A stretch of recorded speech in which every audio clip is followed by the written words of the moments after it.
On est parti pour une nouvelle vidéo cassage de mythes, tacle à la gorge et expression de blaireau. Donc a priori, on dirait que ça ressemble à ça.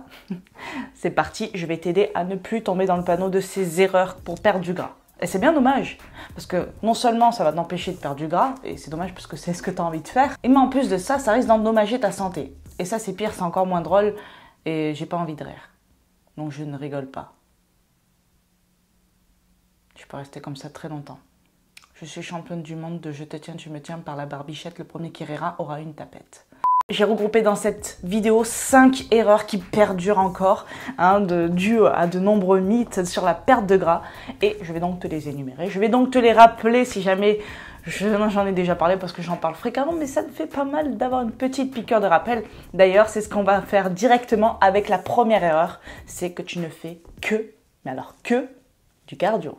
Donc là, ça pose un réel souci dans ta perte de gras. Alors bien évidemment, tu vas pouvoir te rendre compte que le poids sur la balance, il y a de fortes chances qu'il descende. Mais que perds-tu en réalité? Oui, que perds-tu?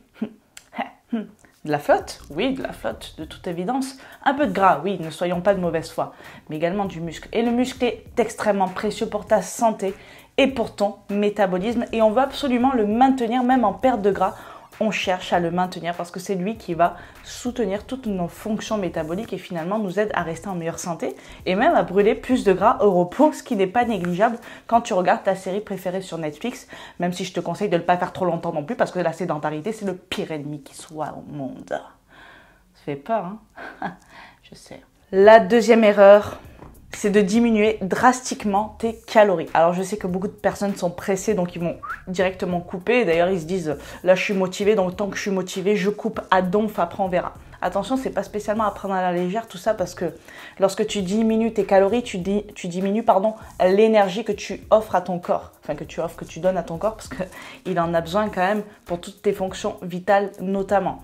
Donc au fur et à mesure d'une diète très restrictive, il va du coup mettre en veille des processus physiologiques très importants tels que la libido.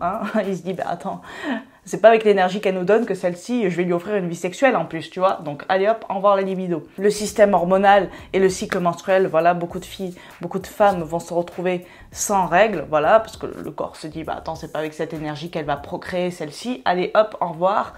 Alors oui, je l'ai dit sur le ton de l'humour, mais bien évidemment, c'est beaucoup moins drôle. Tout ça n'est pas une fatalité et c'est généralement récupérable, bien évidemment, et Dieu merci.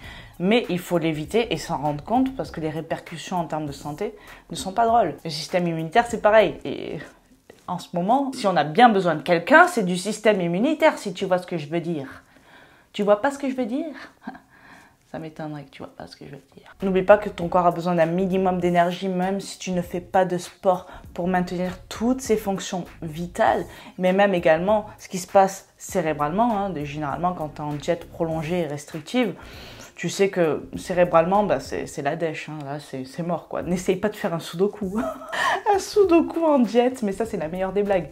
Ne cherche pas à participer à Qui veut gagner des millions ou des chiffres et des lettres. Même au casting, ils doivent arriver, font merci, au revoir, direct. La troisième erreur, et celle-ci perdure encore. Mais pourquoi? Dieu sait que je me bats jour après jour pour que celle-ci soit éliminée définitivement. La troisième erreur, c'est de couper les glucides. Pourquoi tu fais ça? Pourquoi tu coupes les glucides? Les glucides en perte de gras sont un allié extrêmement précieux qui va t'aider à soutenir déjà ton métabolisme et donc même à consommer plus d'énergie. Et même en sèche, et je parle même de sèche de compétition, ils sont extrêmement importants pour conserver une activité métabolique à un minimum intéressante. Ce qu'il ne faut pas que tu oublies, là je fais une parenthèse vite fait là. En fait, finalement, il faut que tu arrives à maintenir une santé tout en perdant du gras. N'oublie pas que la santé... N'oublie pas que la perte de gras, c'est demander à ton corps de consommer plus d'énergie que ce que tu lui en donnes. Donc, c'est assez difficile déjà de lui demander ça. Donc, à côté de ça, il faut que tu lui assures une petite sécurité, tu vois. Cela aussi, qu'en perte de gras, je conseille de faire des phases de maintien et de déficit calorique. Par exemple, 2 semaines de déficit calorique et 2 semaines où on remonte des calories à maintien afin de créer des adaptations métaboliques et que ton corps comprenne que voilà, l'énergie est toujours disponible et que tu vas toujours lui en apporter et que ce n'est pas pour du long terme, c'est juste parce que tu as besoin d'éliminer un peu de gras Puis c'est tout quoi, voilà. La quatrième erreur, c'est de négliger les protéines. Alors en perte de gras, comme je te le disais tout à l'heure, notamment si tu fais que du cardio, tu vas rapidement taper dans le muscle. Mais ça peut également arriver si tu fais de la musculation et que tu as un déficit assez important. Ton corps va aller puiser dans le muscle et tu risques de perdre du muscle. Et on cherche absolument à le maintenir parce que c'est extrêmement important pour ta santé et même pour ta composition corporelle, surtout. Donc les protéines vont t'aider justement à maintenir ce muscle.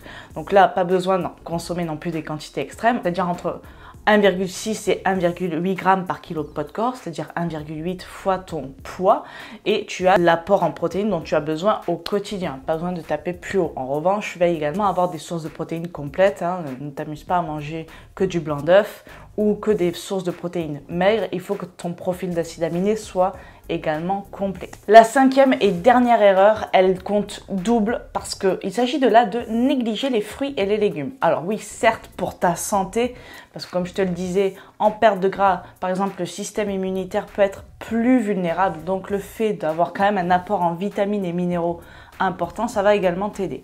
Mais surtout, les fruits et les légumes sont un allié précieux pour augmenter le volume alimentaire.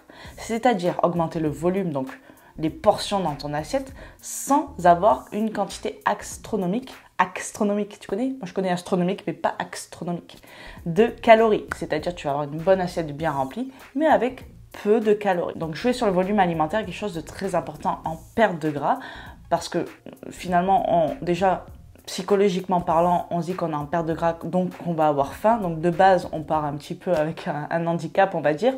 Mais si tu veilles déjà à visuellement remplir ton assiette et miser sur des aliments qui sont rassasiants, mais qui en plus de ça t'apportent vitamines et minéraux, eh bien là déjà, tu peux virer directement le handicap et ça va énormément t'aider à gérer ta faim. Après, attention à l'excès de fibres, hein, parce que tu risques d'être ballonné, d'avoir des flatulences et toutes les choses qui sont glamour et qui vont avec. On n'est pas là pour faire un excès, on fait des choix judicieux, on se concentre sur l'essentiel, protéines, glucides, lipides et une portion de légumes qui soit quand même importante pour qu'on soit rassasié. Voilà pour cette vidéo, j'espère qu'elle t'aura plu et qu'elle t'aura aidé. N'hésite pas à me le dire dans les commentaires, n'hésite pas à la partager si tu as des amis qui font ces erreurs-là et qui sont en perte de gras. C'est extrêmement important pour leur santé et même pour leur réussite sur le long terme dans cette perte de gras. Je te dis à bientôt dans une nouvelle vidéo et en attendant, je t'envoie plein de good vibes. Ciao!